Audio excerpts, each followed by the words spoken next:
You see, in India, you may not know now, we have studied it. Um,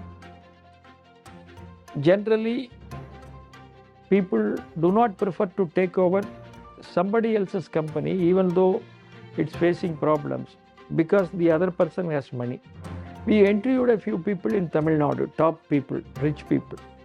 Sir, why don't you go and take over, because you have enormous money? Why don't you take? They said, I will not do. What the society will think, what the promoter will think.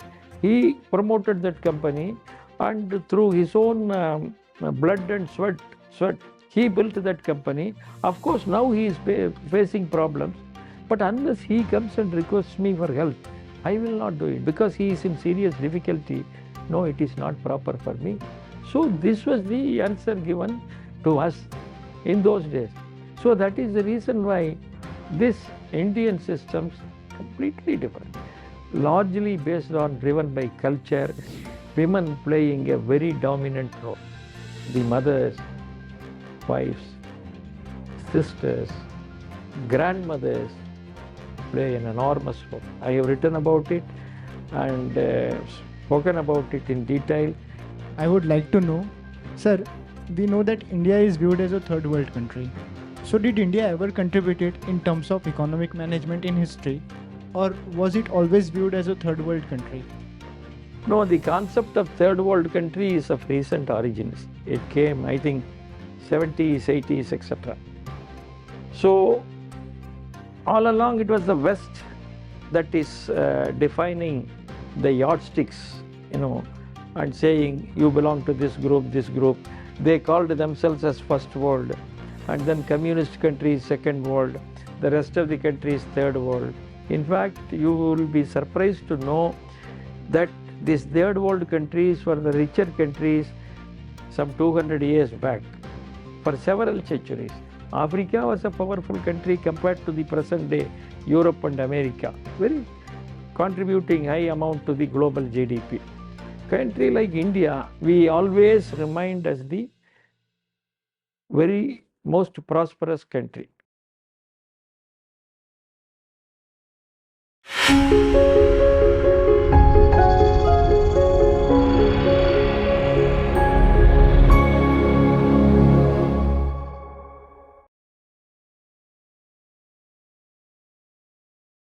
Good morning, sir.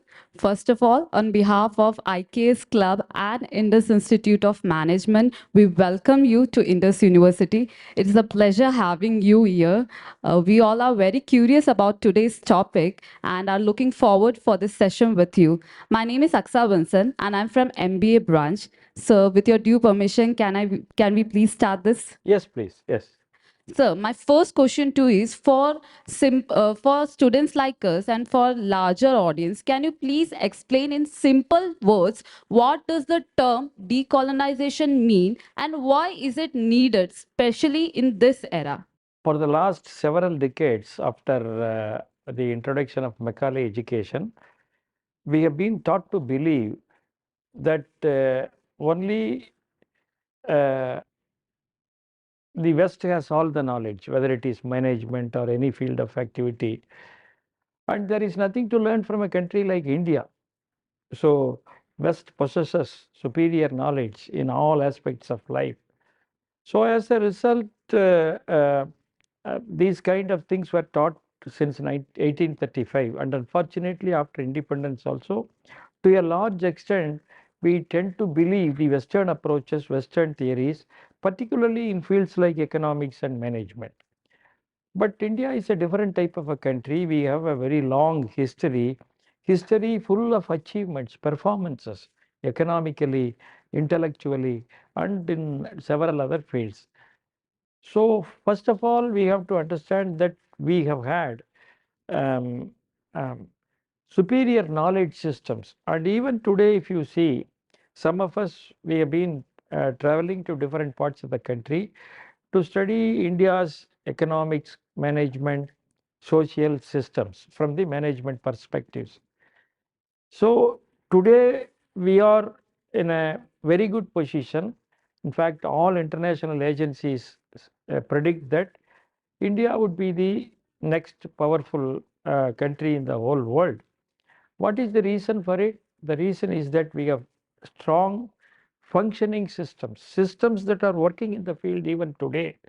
But unfortunately, because of the education system, our youngsters are not able to understand the realities. As a result, it is very important that we have to decolonize our minds. And that is the reason why this NEP, National Education Policy 2020, has been introduced.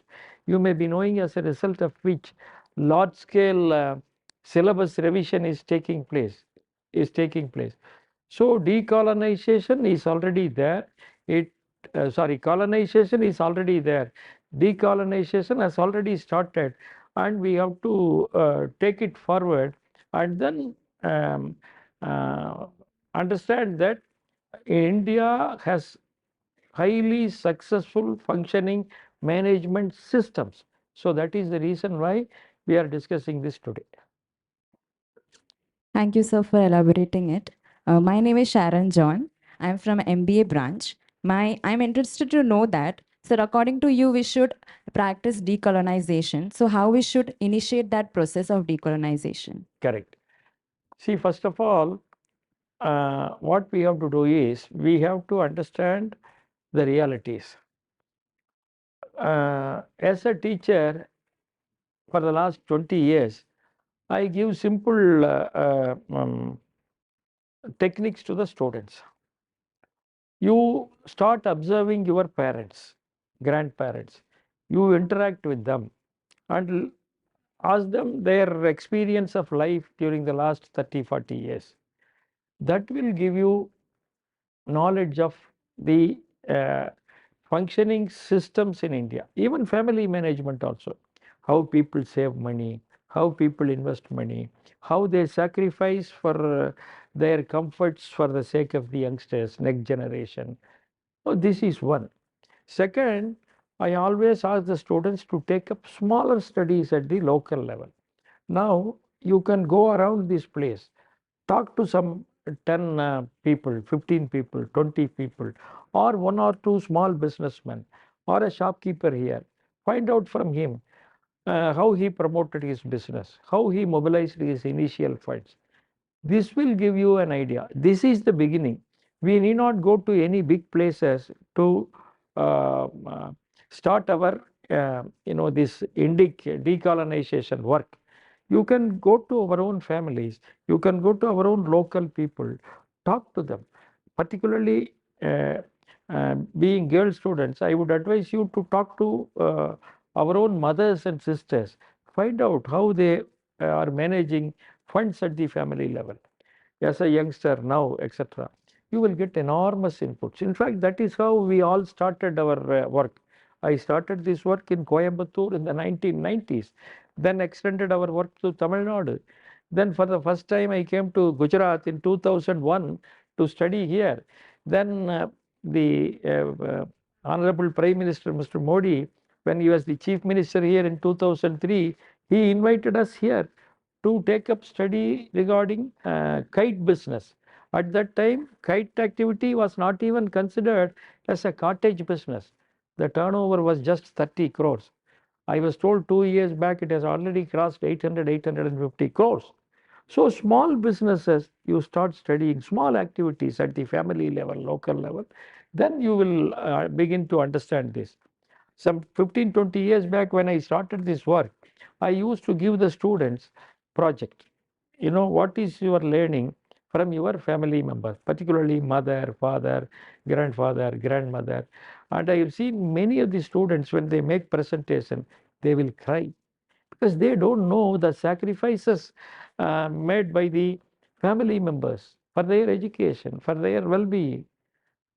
And you go to any entrepreneur known to you, related to you, or he or she, you knew in your locality, you interview him or her for about 2 hours, 3 hours, then you will understand the functioning system. So your work starts there. Whenever we study about management, why is it we always find theories given by Western authors and not by Indian authors? As I said, this started in 1835.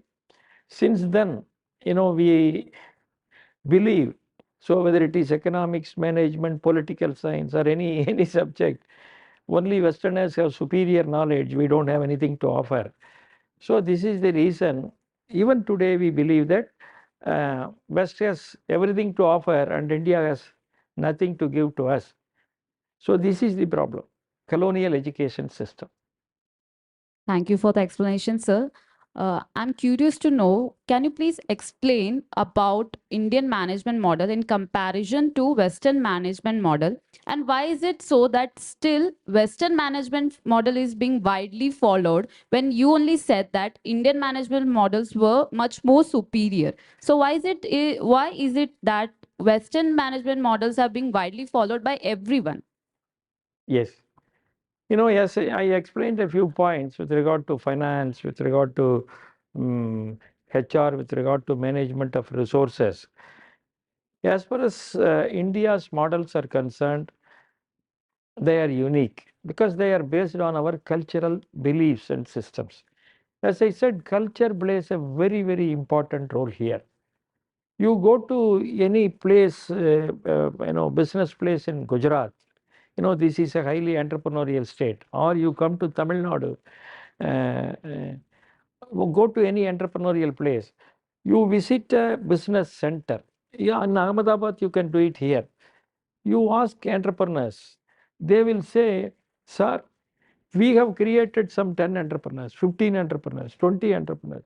They take pride in saying that they have created entrepreneurs, their own earlier employees, ex-employees.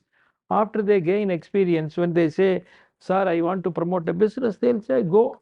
So we never see other entrepreneurs as competitors. We have studied this in detail. I have an experience in Tamil Nadu. There was a very famous, very popular departmental store owner, and there was a loyal employee working under him. The employee, after 20 years of service, he said, sir, I want to promote my own small unit and you have to bless me. Then he said, you start a business here in front of mine.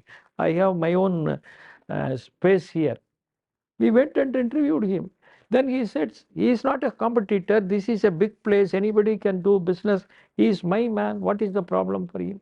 So this is the kind of models that we have, not just financial model, HR model, entrepreneurial model. So we have superior models. Unfortunately, even after independence, we have started studying about it, observing about it, with the belief that we have nothing to offer. So that is the reason why all our textbooks have only the Western models, Western theories. Now it is time for us to create. Thank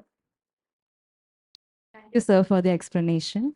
Sir, I'm also curious to know the features of or characteristics of the Indian management system which makes it different. Okay. See, as far as the management systems are concerned, there are several features, but important 2, 3 I will mention. One is you see family orientation here. In all these management systems, family orientation plays a very important role. But whereas the Western management systems are largely individualistic system, here it is not the case. Here also retrenchment takes place, retrenchment employees, but it won't take place regularly. When somebody gets into the top position, he or she will not remove some 500 people, 1000 people to cut costs. Here, it's not like that. Only during unfortunate circumstances it happens. There could be exceptions, but generally. But in the West, it is very normal. Some 20 years back, 20, 25 years back, companies used to go in for takeovers. That means taking over somebody else's company. You promoted a company, and then after some time, because I have the money, I come and take over your company. One is through negotiation, but hostile takeovers were there. Without letting you know, I take over. How? Through share market operations. I buy your shares, and then you may be knowing the famous case of Apple computers. It was taken over by others twice. So Steve Jobs lost his position twice, taken over by others. It was normal. It was considered normal in the West. You see, in India, you may not know now, we have studied it. Generally, people do not prefer to take over somebody else's company, even though it's facing problems, because the other person has money. We interviewed a few people in Tamil Nadu, top people, rich people. Sir, why don't you go and take over, because you have enormous money? Why don't you take? They said, I will not do. What the society will think, what the promoter will think. He promoted that company, and through his own blood and sweat, he built that company. Of course, now he is facing problems. But unless he comes and requests me for help, I will not do it, because he is in serious difficulty. No, it is not proper for me. So this was the answer given to us in those days.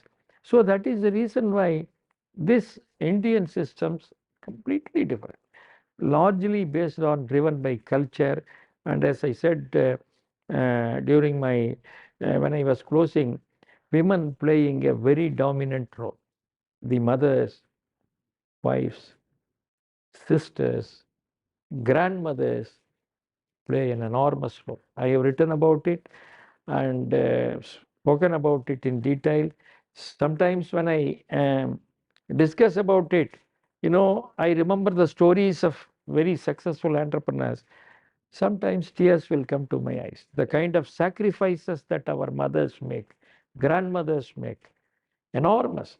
So that is why the famous popular thinker Gurumurthy, he always says that India is a feminine economy with characteristics of women, very cautious, always willing to help. And this is how our situation, our system differs. We undertook a study in Tamil Nadu among the hotel owners some 15 years back. Owners of the Arya Bhavan, Vasanta Bhavan, Ananda Bhavan hotels. Now they are there throughout the country and including in foreign countries also. They come from central Tamil Nadu, 3 villages, particular community. So when we undertook that study, we came to know that in 21% of the cases, 21% of the cases, the support, financial support, came from the married sisters of the promoters. So sisters, after their marriage, they go into their husband's family. And when they come to know that their brother is promoting a unit, business unit, compel their husbands, nudge their husbands to give funds to the brother. Can you believe 21% of the hotels belonging to the Arya Bhavan, Vasanta Bhavan, Ananda Bhavan group are supported by sisters? Have we ever noticed about it?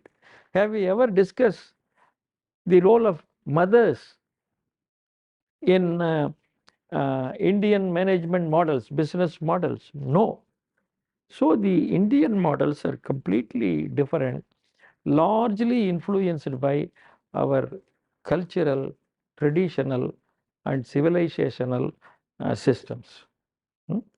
I would like to know, sir, we know that India is viewed as a third world country. So did India ever contribute it in terms of economic management in history, or was it always viewed as a third world country? No, the concept of third world country is of recent origins. It came, I think, 70s, 80s, etc. So all along it was the West that is defining the yardsticks, and saying you belong to this group, this group. They called themselves as first world, and then communist countries second world, the rest of the countries third world. In fact, you will be surprised to know that these third world countries were the richer countries some 200 years back, for several centuries. Africa was a powerful country compared to the present day Europe and America, very contributing high amount to the global GDP. Country like India, we always remind as the very most prosperous country. We don't have GDP details. We have details for last 2022 years. But even before that, we have other general details that explain as to how India remained as the most powerful country, at least for 5,000 years. This much we can know. So if you take the last 2022 years, last 2 millennia, for 80 to 85% of the time, we remained as the topmost economic power, always followed by China. Only during the 16th century, China went ahead of us with 0.5% GDP, higher GDP. But again, in 17th century, we became the most powerful country. India always remained as the most powerful economy in her very long history. So the destruction started. Of course, last 800, 900 years, we faced a lot of difficulties. GDP was declining. But even then, when the Britishers came here, our contribution to the global GDP was almost 25%, 24.5%. Otherwise, during the beginning of the Common Era, our contribution was 33% to global GDP. Whereas the rest of the countries, all other countries in the world were contributing 2/3. It was India that was contributing 1/3. Not only that, if you take Asia as a whole, third world country, Asia, you know what was the contribution of Asia to the global GDP 2022 years back? 76%. More than 3/4 of the global GDP was going from here. So India started to decline only after Britishers systematically interfered in our systems. They destroyed agriculture, they destroyed industry, they destroyed our service sector, education, etc. As a result, we were made a poor country. We did not become, we were made a poor country. And then after the rise of the West during the last 200 years, you have to understand in the last 200 years, no Western country has remained as the most powerful nation continuously even for 100 years. But India remained as the most richest country for several centuries together. That is why we say we have had sustainable economic system. Of course, China also had, but below us. But if you see the West, it all began with Spain, Portugal, then Britain, then America. Now America is facing serious problem. So no Western country remained powerful, remained there as the most powerful country continuously for more than 100 years. They don't have stable systems as such because their fundamentals are very, very weak. So the branding of the country as a third world country, all this happened in the last 50 years. We never remained as a third world country. We always remained as a superpower. Only in the last 200 years, we faced a lot of problem. But again, we are emerging. It is Asia that is emerging today. Today, if you take in the global savings, 70% of the savings go from Asia. It is India, it is China, it is Japan, it is Korea that are contributing savings, not West, not the West. So again, it is these Asian countries, what they call third world countries, that are emerging powerful. So this branding and all, let us not worry, let us perform and then prove. Thank you for the explanation, sir.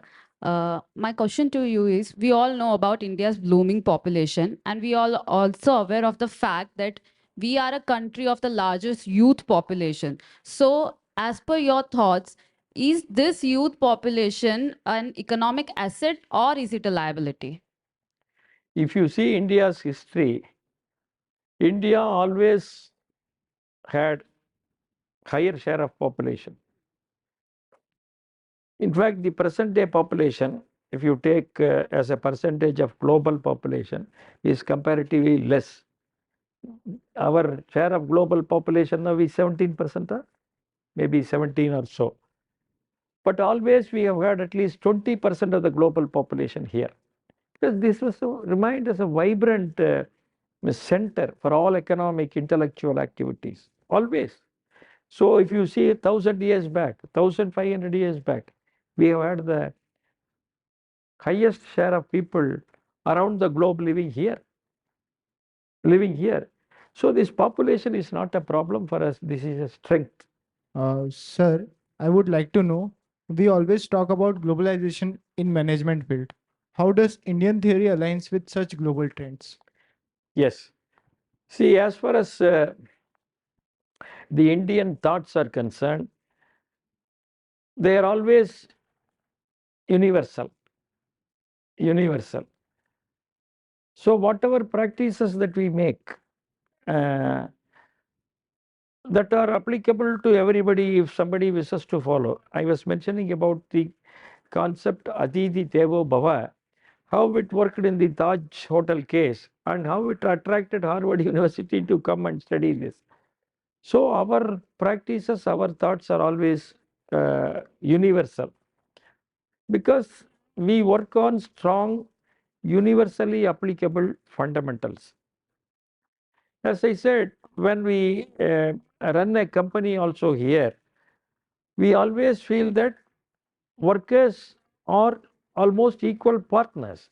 That is the reason why, we have made so much of arrangements. I remember even 1500, 2000 years back in Sukra Nidhi and all, they have particularly mentioned bonuses to employees. Maternity leaves are mentioned. Can you believe it?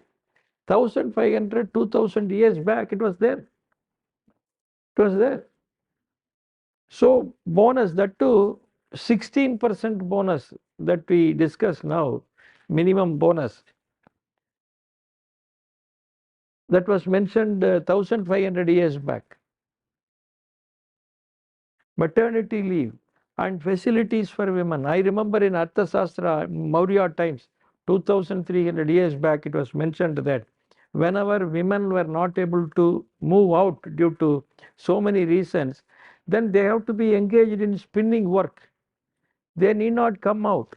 The person responsible has to go give the cotton to her and then get back the product.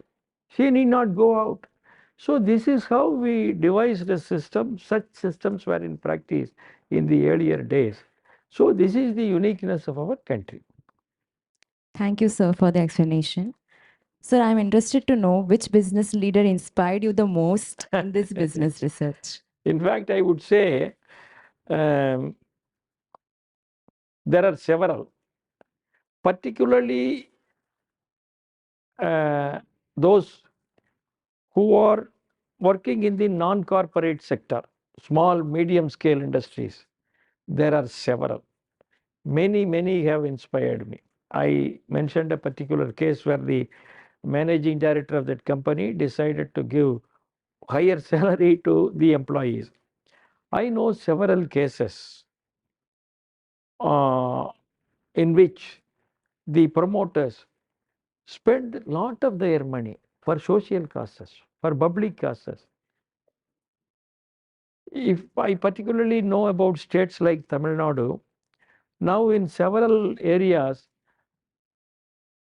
they have undertaken the responsibility of the government and then they are doing this work. In Coimbatore, for example, preservation of water sources is the responsibility of the local bodies and the government. But many times, governments in places like Tamil Nadu, they don't do it. They take up this work.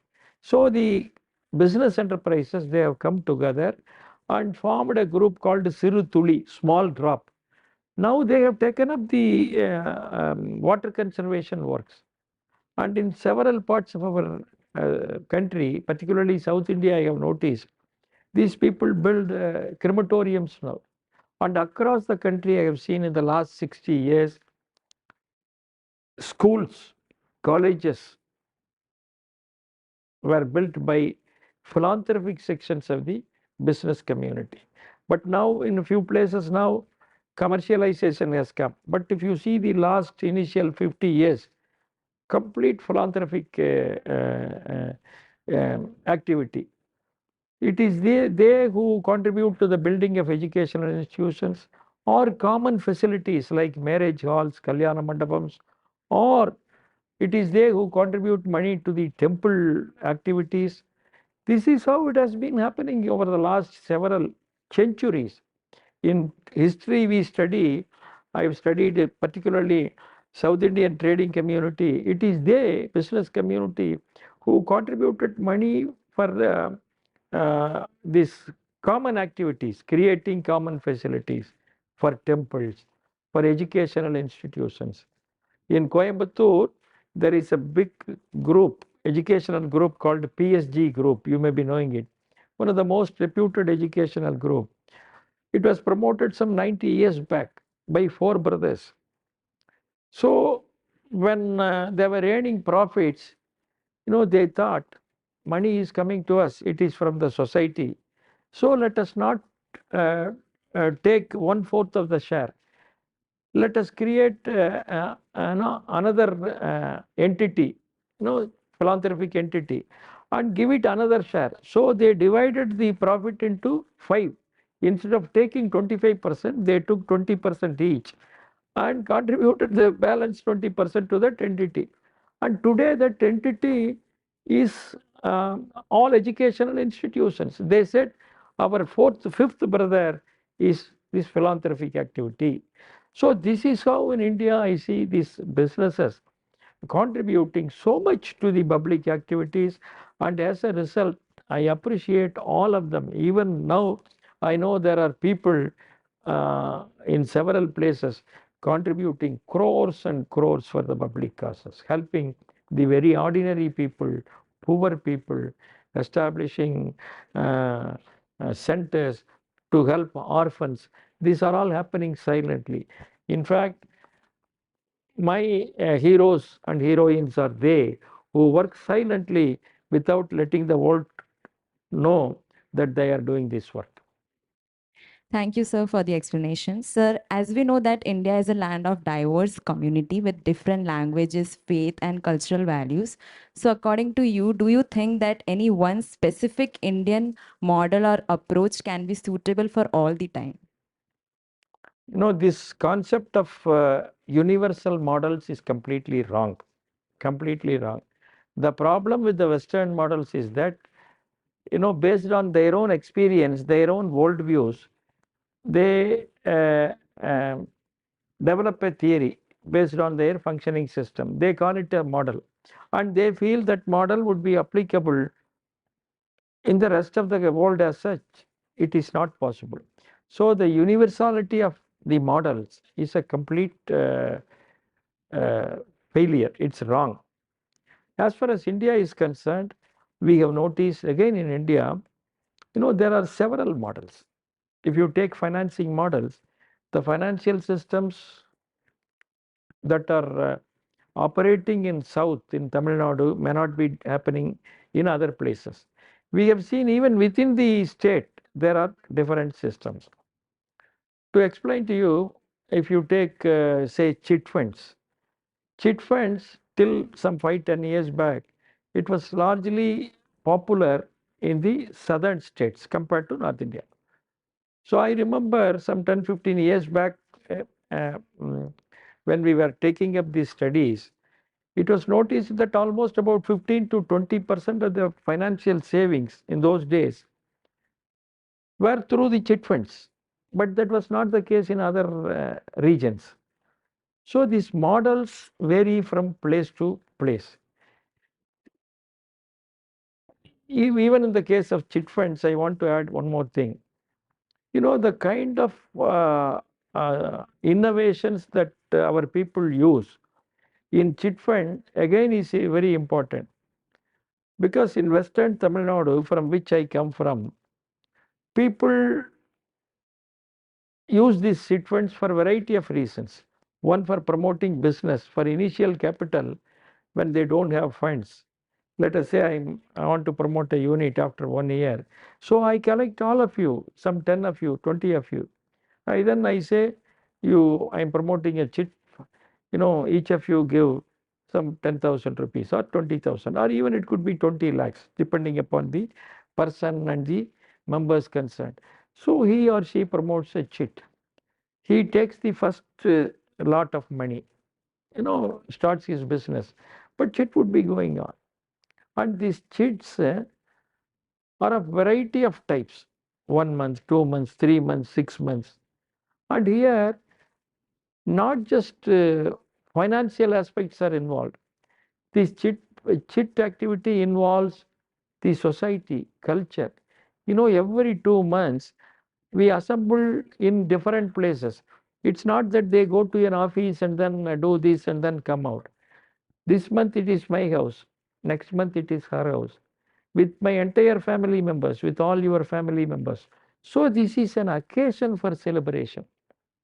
You see the system that's used by our people. So such kind of innovative practices are used by our people. So like this, the models differ from place to place. Even within a state, we have observed that the models that are practiced by certain sections do not go beyond their area. But in India, there is one important aspect. The entire types of models are connected by a common thread called the Indian civilization, Indian culture. Everywhere you see cultural orientation behind it. But the systems will be different. That is why when we say, people like me say, we don't say it as an Indian business model or Indian management model. It is always models. You cannot impose one practice upon the group that's practicing in some other way, even though you belong to the same state, even though you belong to the same country. I think that is the reason why our ancient people have not really developed a model as such for the country as a whole. It won't work. So depending upon the situation, our people have the innate capacity to devise their own methods. What is wrong with it? Only that only that kind of systems will survive, and that is what is happening across the country today. So there are always Indian management models, Indian business models, Indian social models, Indian economic models. This we see everywhere. The management system adopted by your neighbor will be something different with the system followed by you, and both are successful. This is what is happening. I would like to know, was there any strong basis that made India survive for a long time in history, where the popular Western models like capitalism and communism are just very much new in front of India's status? Yes, yes. In fact, as I mentioned earlier, history shows that we have had the most sustainable economic model, business model, management models also. Of course, China was similar to us, but largely it was behind us for long, over a very long period of time. These were the two countries. So we have had a very successful model, even though we have not given any name for it. We don't give names as such. I have written in my book that even when a child is born in our family, in South Indian families, I don't know here, our parents take 3 months to give a name. So after 3 months, 6 months, there will be some function, and then only we give name. So we are not good in giving names as such. But Westerners, whenever they see something, they will give a name. When they went to America, they said it's a new land. Already there, land was already there. They went for the first time. They called it as a new land. It's not new, but that is how they do it. But we don't give name as such. But as far as our economic business systems are concerned, we have had very successful functioning systems. Capitalism and communism, all of you know that it was born out of their own Western experiences of the last 200, 300 years. Earlier in the 16th century, it was called feudalism in the West, Europe particularly. So large landholdings were there, and only few persons were owning all the lands. Rest were considered as slaves. How long would a society um, uh, would suffer? So people opposed it as a result. Feudalism was not there. People opposed it. So in that place, mercantilism came. So during those times, 17th, 18th century, they believed that whichever country had more gold, more silver, they are very rich. So Even the kings in those days helped the merchants to amass more gold, more silver. Piracy was accepted as a legal mean to loot wealth, because it is enough if you give more, get more gold coin, more silver coin. So this was the situation. Again opposition, then came the capitalism. In fact, it is an improved version of mercantilism, capitalism. And of course, capitalism, uh, uh, in though for the Western world, it had some benefits, but largely, workers were facing a lot of difficulties. 12 hours of work, 18 hours of work. Women workers were not given any benefits at all. Again, opposition came to it from the society. That time, Karl Marx and his own associate wrote this thesis. Then communism became another form of economic ideology. So, but in the last 150 years, this capitalism and communism remained as the popular ideologies. I won't say powerful. But even if you take these two ideologies, that the countries practicing these ideologies, they never followed uniform model. Russia, we had communist ideology. China, communist ideology. But both their approaches were different, not same. There were about 30 countries following communist ideology. All their approaches were not this uniform model explained by Karl Marx and his associate. Similarly, if you take capitalism, capitalism has been changing over the last 150 years. Whatever capitalism was explained by Adam Smith is not the capitalism that America is practicing now. No. Even American capitalism is different from the capitalism of the European countries, Germany or Japan capitalism. So the point is, even though these ideologies, approaches, namely communism and capitalism, were popular, there has never been a uniform system even in their own countries. No. But both these approaches have failed in their own birthplaces and karma bhumis. They have failed. We all know communism was experienced its severe failure in 1989 when Soviet Russia was broken into 13, 14 pieces. Of course, American capitalism also failed. 2008 global economic crisis was the latest point in it. After that, Paul Krugman, Princeton University professor, who got Nobel Prize in 2008, he wrote, much of our economic theories, our meaning Western economic theories, have proved to be harmful to the society. It's his own words. He said the Western economic theories have proved to be harmful to the society. So that was the theories that were advocated by the rest of the world. India, in spite of our own policy makers following socialistic approach for 40, almost 35, 40 years, later globalization for another 25, 30 years, in spite of the confusions and contradictions, India has been growing. This is the greatest advantage of India.